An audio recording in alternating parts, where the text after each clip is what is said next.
Welcome into the lounge presented by DraftKings. We have the pleasure of being joined by Geno Stone today. Geno, Thanksgiving Day. When this pod comes out, it'll be Thanksgiving. We got to start there. Oh yeah, appreciate it. Happy Thanksgiving to you. Yeah, happy Thanksgiving to you. What's your go-to Thanksgiving side? I don't know. Probably Put him on the spot. Yeah, I don't know. The hard hitter out of the gate.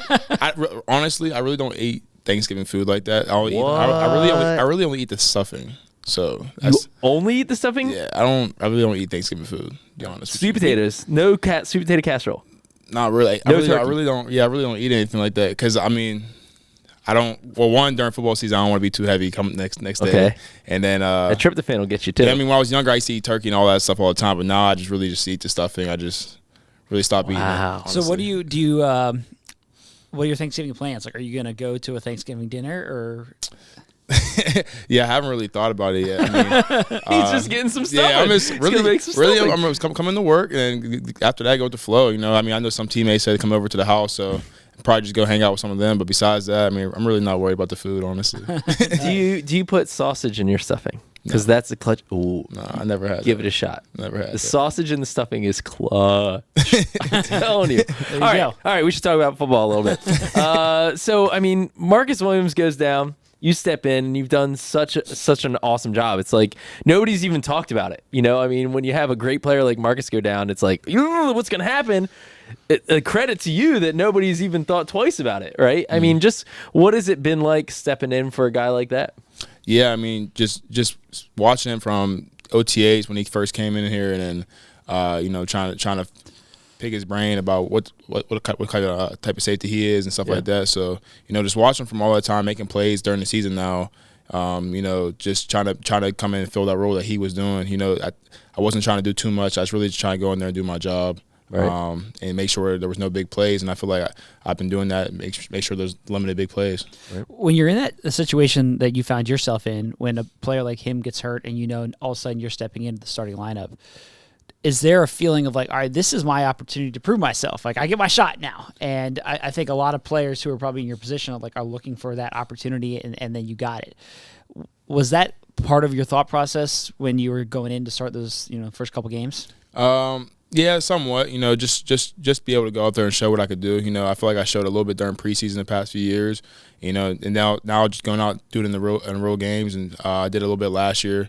You know, made a couple plays, and you know, I just wanted to go out there and really try to show what I could do. You know, try to go out there and do the best I can. Do you look at? I'm sure you probably. I mean, you look at the guys who are in this room. Chuck Clark comes to mind. Like, Chuck Clark kind of had a similar situation where he moves into the starting lineup. Tony Jefferson got hurt back in the 2019 season. Chuck Clark steps in, and he ends up getting a nice contract, and he's been here, and he's kind of a leader of this defense.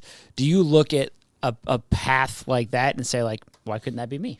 Yeah, I definitely do. You know, I mean, opportunities like that really don't come around like every once. I mean, it's only every once in a while. So, you know, the guys that's able to take advantage of the opportunity and then they get rewarded for it. So, you know, that's what I plan on doing. Just taking advantage of my opportunity every time it comes around. You know, and go from there.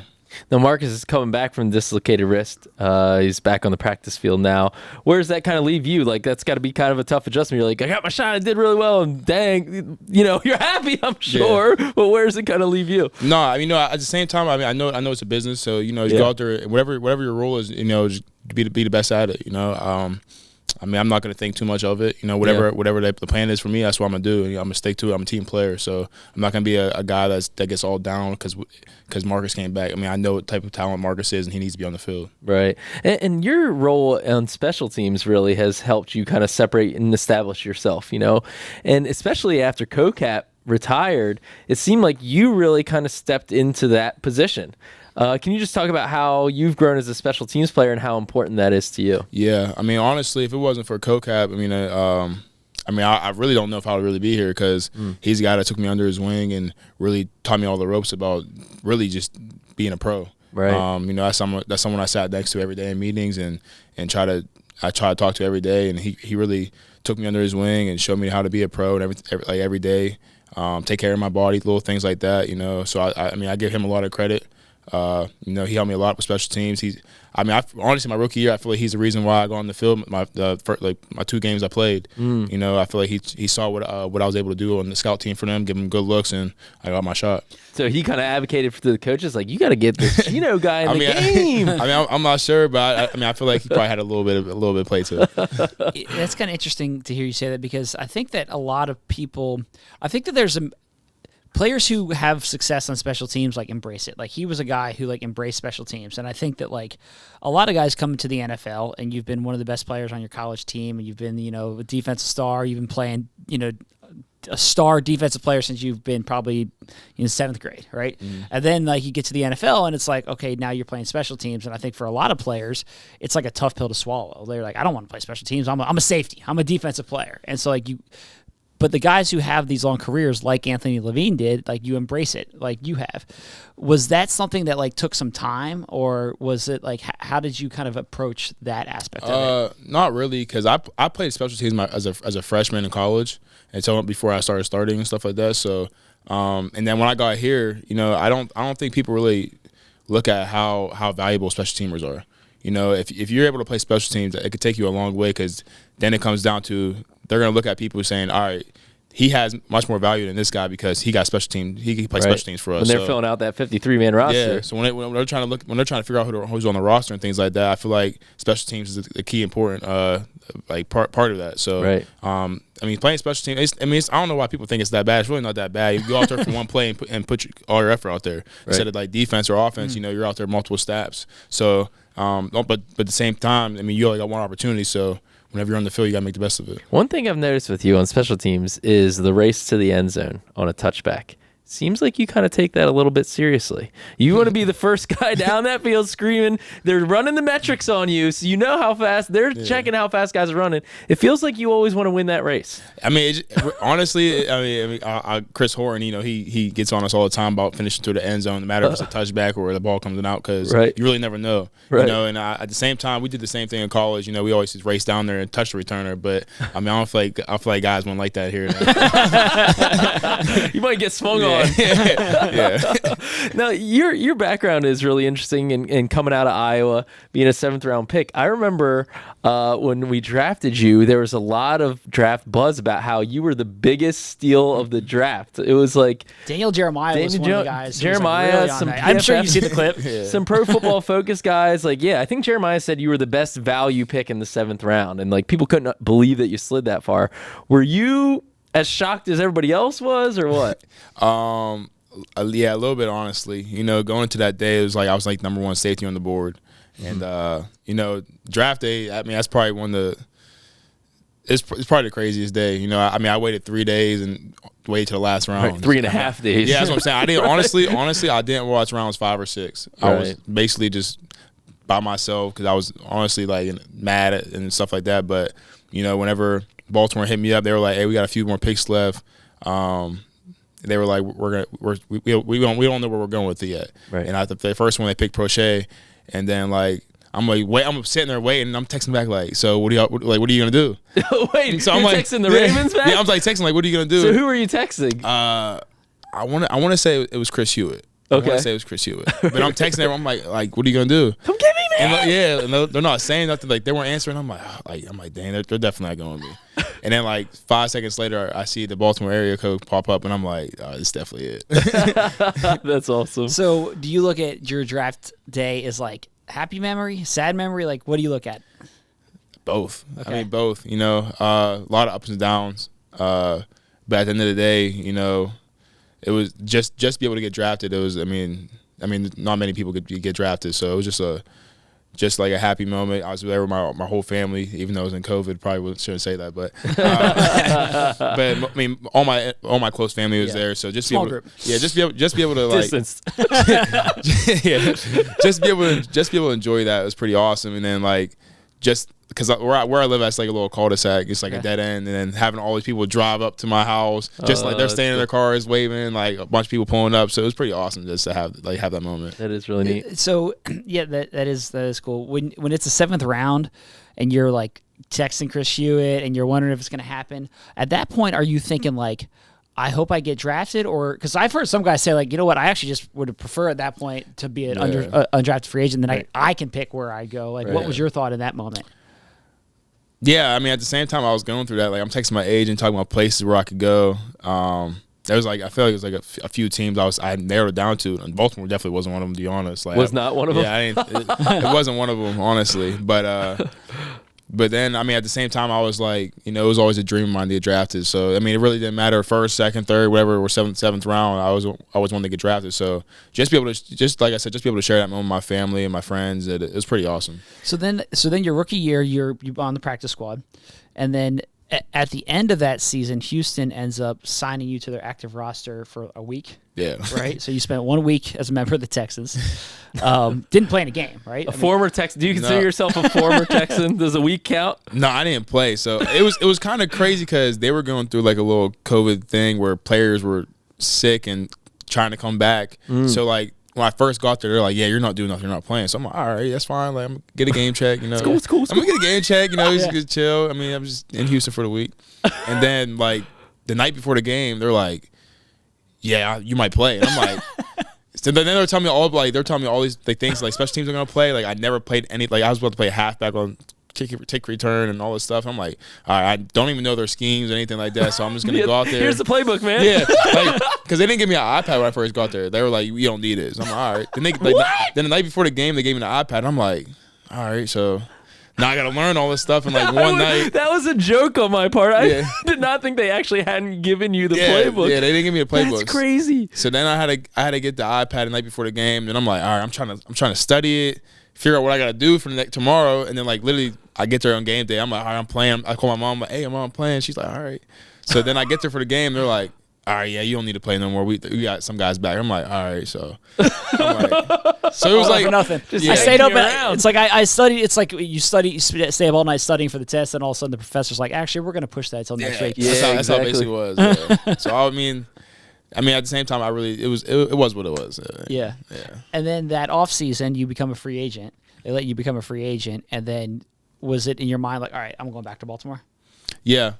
I mean, I wanted to go back to somewhere because I didn't know how the season was going to be again with the COVID going on. So I didn't want to go to a new place and have to learn a whole new system. And at the same time, when I left, I remember Harves texting me like he was like, "So let's keep in touch," like all this stuff. So whenever I had the opportunity to come back, I reached out to my agent, and I'm pretty sure the Ravens reached out to my agent too, saying that they would like to have me back. And I told my agent, it's like it just made sense to come back. I knew all the players. I knew I knew the DC. He was already here, still staying here. So I just felt like it was like the opportunity that I wanted to come back here and show what I could do, because I feel like my rookie year had a lot of ups and downs with getting signed to that active roster at the beginning of the season, practice squad, elevated for 2 games. Right. Then COVID. I got hit with COVID, and that's why I went to Houston. So it was like I feel like I had a lot to prove when I came back to Baltimore. You went through it as a rookie. Yeah, I had the whole rookie experience. With the leaving to a new team, the being on a practice squad, being on the active roster, playing. I feel like it was a great rookie year. What's it feel like now? I mean, just fast forwarding to now. I mean, obviously the decision to come back has paid off. Like we said, you stepped in really well for Marcus, and now the defense is playing so well. What is it about the defense, do you think, that's really kind of clicked? Honestly, I feel like it's the trust. It's the trust. Like we're all trusting each other out there. No matter who's out there on the field, we're all flying around to the ball. If someone missed, like we always say, take a shot, because we know all your teammates are gonna be there. So I feel like it's that trust levels out there, that we're all on the same page and all want the same goal. So I feel like that's the biggest thing that we're doing right now. We all believe in each other, and we're all just out there flying around making plays. How much do you think Mike's defense, and he plays a lot more zone coverage than Wink did, right? How have you guys, did that take a little time to adjust to? And that was some of the troubles early on in the year when there were some defensive breakdowns. And how much do you think that's helped you guys in terms of making more plays, getting more turnovers, things like that? Yeah, I don't think it really took time to adjust to. I just feel like I said, I don't think the trust was there yet with everybody on the field. We had a lot of moving pieces going around a lot, and I feel like now we got guys in spots where they're playing their best ball. So Right. I feel like that's probably what the biggest part was. But like the difference is playing more. We have more zone eyes, so more eyes on the quarterback to be able to make plays. And Wings defense is more tight man-to-man coverage. Mm-hmm. So it's, the plays were there, but it's hard. It's really harder to make plays in man-to-man to get interceptions and stuff like that. So you see more forced fumbles and things like that, though. But I feel like that now we're able to get the more picks this year. A guy in your room, Kyle Hamilton, has really matured a lot over the course of the season. And we're talking about trust and all those things. What have you seen from Kyle, and why has the kind of, I don't know, maybe it's not the right word, the light bulb come on or whatever? Why in your perspective is he playing so well now? Yeah, I just feel like they got him in a spot now where, like I said, he's comfortable now. Yeah. Honestly, he's comfortable in the position he's playing in, and he's. That's what he's focused on more now is whatever he's in, and he's blitzing a lot, being disruptive. I mean, I was telling him the other day, I was like, dude, you're playing some hell of a ball like right now, because he's setting edges out there, making a lot of tackles for us. They're just flying all around. So right. I feel like he's playing his best ball right now. So, how good is Roquan Smith in front of you? Like when you see him play, like what's different about him being in the middle of that defense? Right in front of you? It's different. Not to knock anybody else, but I mean, Roquan's he's a different talent. I mean, the week before we played the Saints, I remember we were playing Tampa. I probably had like eight, 9 tackles, and then Roquan came in. The next week I probably had 1 tackle. So You're like, dude, you got one up my tackles. Yeah, it's like me and Chuck would talk about that. We're like, we can't get no tackles right now. It's not like we're not getting there. It's just like PQ and Rowe are flying everywhere.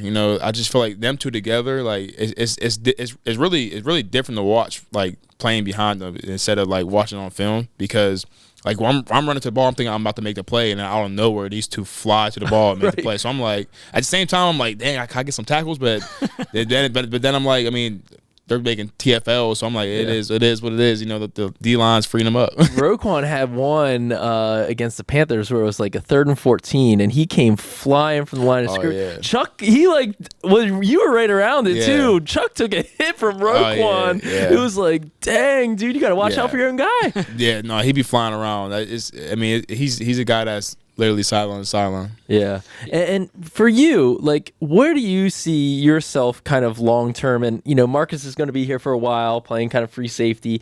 Do you see yourself, you're a fast guy who has a nose for the football. Like, what do you see defensively kind of down the road for you? And what do you aspire, what kind of position do you aspire to be in? Honestly, I just, whatever the coaches feel like the best situation is for me, Yeah.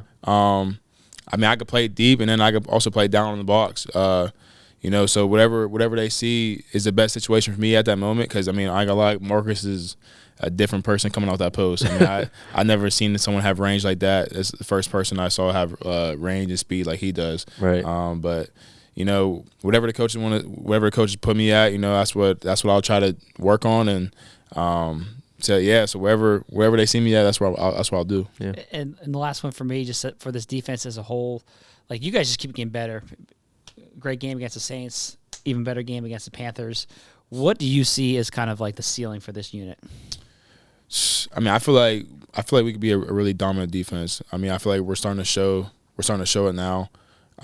We definitely got some ways to go, but I feel like we're starting to click at the right moment, and it's starting to be the best part because it's the second half of the season, and November, December, January football. That's where games are won in the playoffs. So I feel like if we want to get to that point, we just got to keep doing what we're doing, keep stacking days, keep getting better, holding each other accountable, and I feel like we'll go a long way.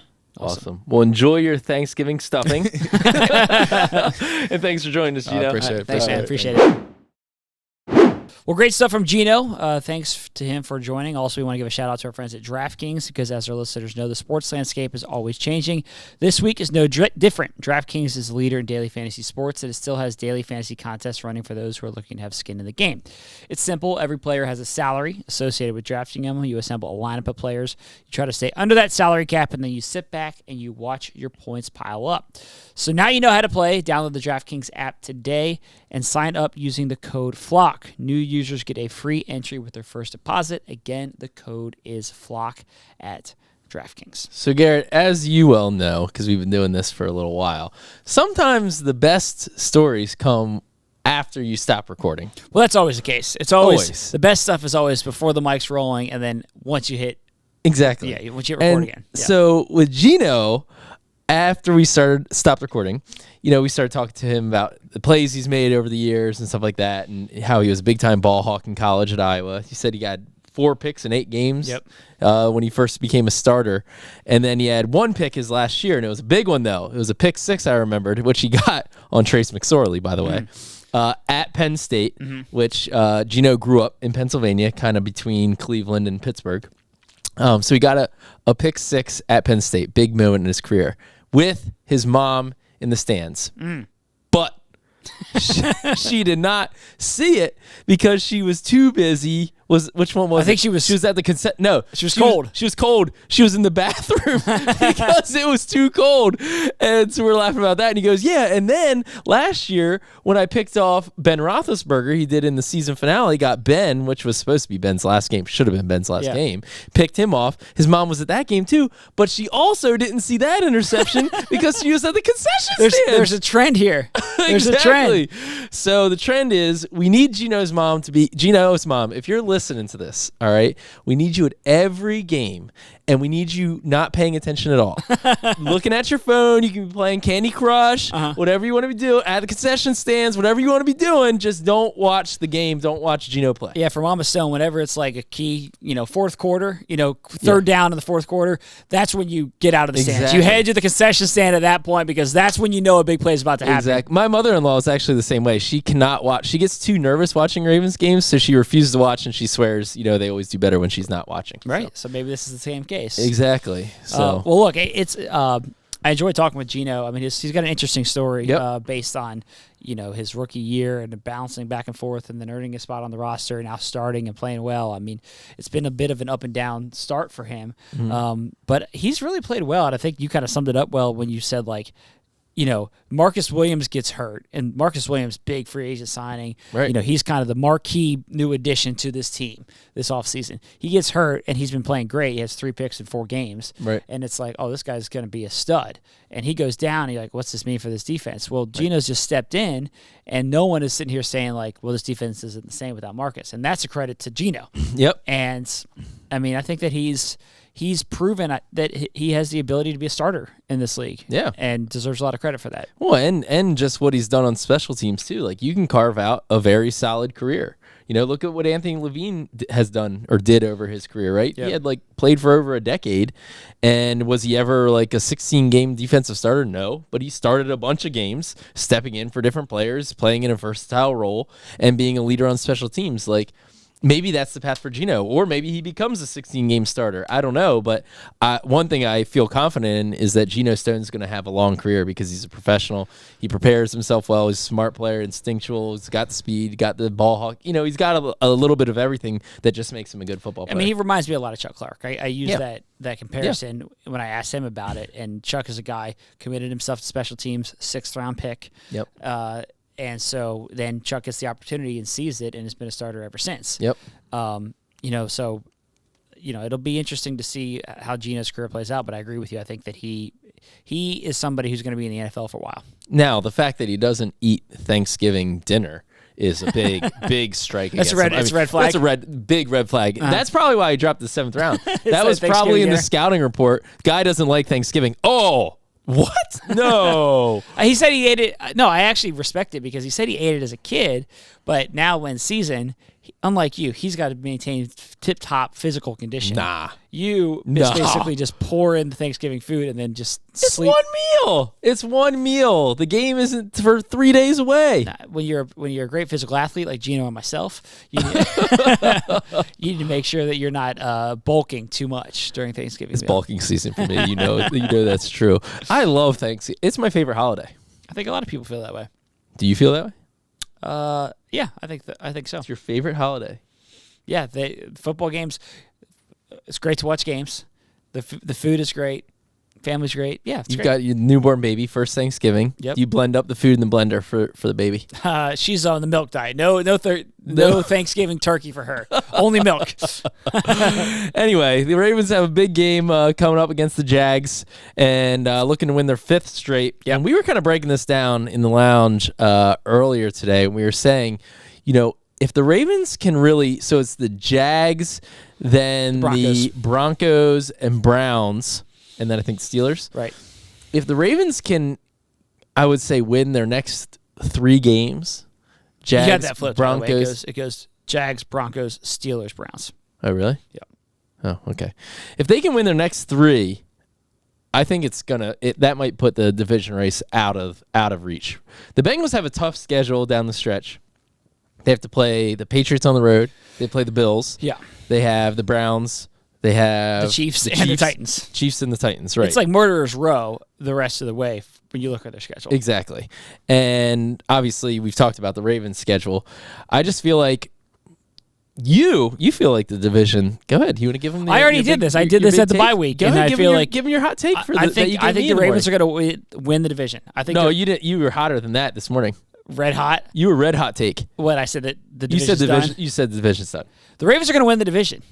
The Ravens are going to win the division. It's just lock and key right now. It's just locked up. I mean, I think that I laid this out over the course of the bye week. Now, of course, a million things could happen. Players get hurt, all that different stuff. But like as I look at it right now, I don't see a path that the Ravens don't win the division. They have the lead on the Bengals. The Bengals are a game behind them, and the Ravens have beaten them. And the Bengals have a much more in the AFC North. The Bengals, yes, have 3 losses in the AFC North. They have a much tougher schedule down the stretch. And so even if they finish with the same record right now, then that would mean that the Ravens still have the tiebreaker of them because they split the head-to-head, right. And the Ravens have a better record in the division. So I just don't see the Bengals running the table against the Bills, Chiefs, Titans, Browns, Patriots. Right. I don't see that. I would agree with you. Okay? I would agree with you. And I think that's why I say if the Ravens win the next 3, I think it's out of reach for the Bengals. I think if the Ravens win their next 7 games, they are definitely going to win the division. I'll go out there on a limb. I'll do take. the mink. I'll go out there on a limb. If that happens, then they're going to win the division. Thank you. Your freezing cold takes. No, look. So this game against Jacksonville, like it. Some similarities, I think, to the Carolina game. This is a game that the Ravens are favored, and you expect them to win. Yep. I do think that the teams are a little bit different. Carolina, really good, I think, defense, and this Jacksonville team has a better offense, have some dynamic, former number 1 overall pick in Trevor Lawrence. Right.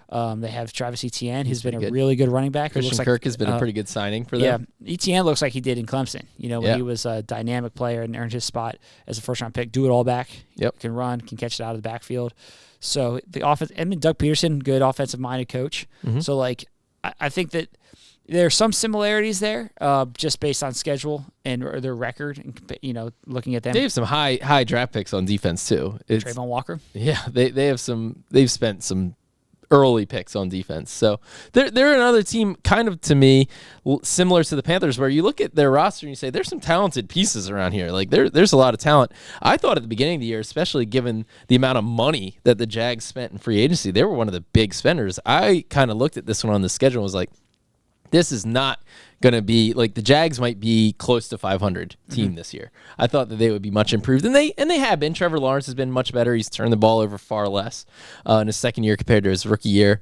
And so I still look at this as a game, despite the Jags' record not being really close to 500 right now.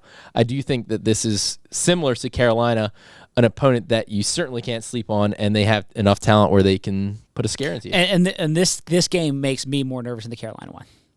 Coming off the bye at home for Carolina, this one on the road, and I think that the Jags are a little less, actually. Interesting. The Jags to me are a better team than Carolina. I would probably agree with that, but coming off the bye, I think this played a little bit into the offensive sluggishness. Is you're coming off the bye, you're just not quite as sharp. You're not on a roll. The cold weather game. Now you're going back down to Jacksonville, Florida. It's going to be warm. It's like mid-70s down there. Yeah, that all kind of gives me hope. We had a good email about this, actually. It's from Ronnie Smith, and he says, I don't think anyone considers the over-the-top passing attack against Carolina was dangerous in this game because of the wind conditions in Baltimore. Cold day, windy day. And also he says, I think the bye week induces some non-sharpness in terms of execution. There's something to be said for week-to-week practice and games. You take a look at the end of the 2019 season. Of course, Ravens 14-2 that season. They get the bye, then lose to Tennessee in the playoffs. Right. Took the time off at the end of the season, going into the playoffs. That's an extreme case, he says. But so those are 2 points there. And I think that Ronnie makes some good points on both of those fronts. I said this on the morning after reaction podcast earlier in the week.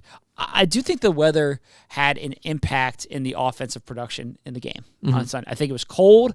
The wind was, depending on the part of the stadium you were in, the wind was bad. And I think that led to, and if you look at around the league, like, I know that like the Jets and the Patriots don't have these like dynamic offenses, but like that game is played in similar weather conditions to this one, and there was no offense in that game. Right? There's nothing happening on the offensive front. I just think it was the Ravens' first cold game of the season. I think that the weather played a factor, and that was part of the reason that the offense was a little sluggish. Well, I also think it was part game plan, and I think the Ravens went into this obviously as a heavy favorite, and you know how a heavy favorite loses a game like that? They turn the ball over. They turn the ball over. Exactly. So I don't think it was a game, especially with the weather conditions and especially with the way the defense was playing, that the Ravens were going to or needed to take many chances offensively.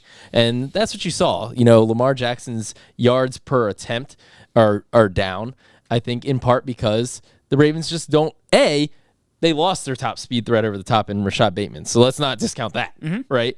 And they thought they had signed one with Deshaun Jackson, and maybe they have, but he got injured in the first game. So I think that's affecting some of the deep passing game as well. And the way the defense is playing, look, John Harbaugh does not really care about style points at all. Of course, he wants to see the offense play well, but they know what their formula is offensively. That's to run the ball, ground down opponents, the run sets up the pass, and all that. And you want to hit some more, you want to have some big plays sprinkled in there, right? That's why they go out and get Deshaun Jackson, because he'll probably have a few of them, right? But without him and all this stuff, now it's basically let's ground and pound, right? And the Ravens actually they ran the ball better in the second half. They were in position, had it not been for some penalties, to put up some points in the second half and to kind of take over the game on the ground, as I think they intended, right? So it was just that in the first half, the run game got stuffed, quite frankly. And so I think that the passing game in warm weather, Jacksonville has a better chance of getting a little bit more momentum and looking more like itself. But let's not kid ourselves. The formula here is run the ball and run it well. If Gus Edwards is back on the field, that certainly helps with that. And once J.K. Dobbins comes back, that'll help with that too. Yeah, I don't think the formula is changing, but I do think, as I said, I think the conditions of Sunday's game, both game circumstance and weather, was part of the factor in only getting 13 points. The only thing is, though, outside of the Jacksonville game, it ain't getting any warmer. No, of course, and so you need to be sharper. You can't, exactly. You're not going to make Buffalo, if you have to go there in the playoffs, they're not going to be making any apologies about playing in 10 degrees. Exactly. Like that's the circumstance that you could find yourself with in. a howling wind. We've seen that story. Yes, so like you need to be able to be sharp in bad weather. And that's something I'm sure the Ravens are going to be working on over the course of the rest of the season. Yeah, and I do think, like, for as much as concern as there's been about the offense, they were pretty darn sharp with DeMarcus Robinson. Like, those sideline passes. Nine targets, 9 catches. 9 for 9. Yeah. Right. I mean, like, don't take that away from DeMarcus. You know what I mean? Like, he had a game, and Lamar delivered some spot-on passes to him. And that's what you needed. We all kind of talk about, like, well, when they take away the run game, do you have an answer to that, right? Well, it wasn't like they had a great offensive day, right? But like DeMarcus Robinson was the answer against the Panthers, and that answer was effective. It was pretty good. They just penalties, and they stubbed their toe in some critical situations and in the scoring range. So anyway, I think that the offense will look better against Jacksonville, and that's why I feel better going into this game than I did against the Panthers. Yeah, that's fair. So as always, you can email us at thelounge@ravens.nfl.net. We wish everyone a very happy Thanksgiving. I hope you and your family enjoy it. And get ready. No. A great meal. No. One last. What we got to say are Thanksgiving favorites. Just as a side note, a lot of listeners love the drafts. The original draft, the first ever draft that we did was the Thanksgiving Was it draft. really? That was the first That's ever the draft. OG draft? That was the OG draft. That was the first ever, and that was total domination. That was a classic. Go back and listen to that. What was one of the first episodes? That's right. We put wine on there. Or no. Alcohol. And you ended up with basically alcohol and bread. That was and I ended up with turkey, stuffing, Thanksgiving, mac. It was the Holy Communion draft for me. Gravy. I ended up with all of it. That's right. Well done. But yeah, I will definitely be throwing down all of the food. But what's your top favorite? Yeah, what do you go for? I think stuffing. Stuffing's the best. Stuffing. Stuffing is the best. Okay, I'm sweet potato casserole with the nuts, the crumble, the nut crumble That's on a good top. one. The marshmallow is good, but the nut crumble is where it's at. Marshmallow's too much, in my opinion. But yeah, it's a little too desserty. yeah. Anyway.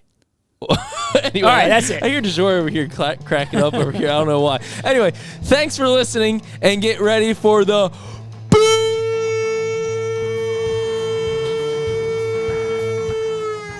big Thanksgiving weekend. Woo!